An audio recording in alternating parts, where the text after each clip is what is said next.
Hello guys, welcome back again. इस छोटी सी video के माध्यम से आज समझने की ट्राई करेंगे हम कि आर्किगोनियम किस तरह से दिखाई देती है। यहाँ पे वर्टिकल सेक्शन रिक्सिया की आर्किगोनियम का लिया गया है। इसी से आप एक बेसिक आइडिया लगा लेंगे कि आर्किगोनियम में कौन कौन सी स्ट्रक्चर होती है।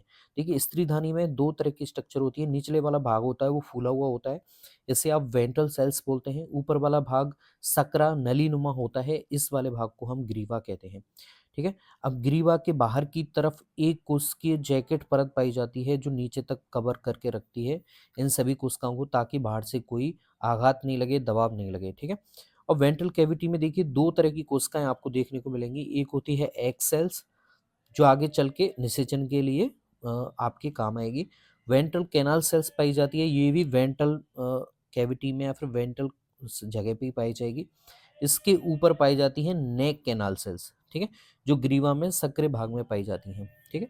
नेक कैनाल सेल्स के ऊपर आपको चार, ये आपको दो दिखाई दे रही हैं, पीछे की तरफ भी दो हैं। इस तरह से संख्या में चार आपको कवर सेल्स लिड की तरह इसका ढक्कन लगा के रखती हैं।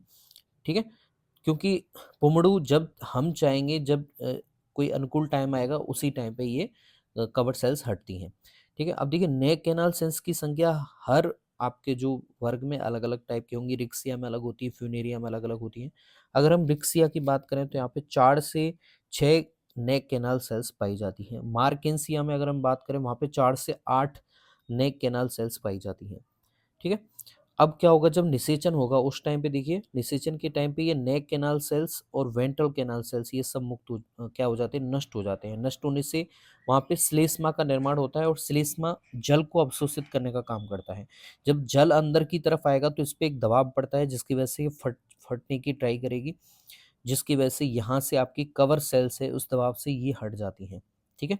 और अब क्या है, पुमड़ू तुम्हारे अंदर आने के लिए तैयार होते हैं। बहुत सारे पुमड़ू आते हैं, लेकिन एक ही पुमड़ू अंड कोशिका के साथ निषेचन करेगा, और निषेचन करने के तुरंत बाद दूसरे पुमड़ुओं को नष्ट कर दिया जाता है, और वो आगे जाके आपकी जायगोट और फिर आगे जाके आपकी स्पोरोफाइट बना देता है।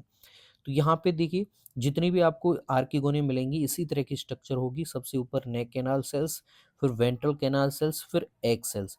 वेंट्रल कैनाल सेल्स और एग सेल्स ये वेंट्रल कोशिका का भाग है, जबकि नेक कैनाल सेल वो नेक सेल्स का भाग है।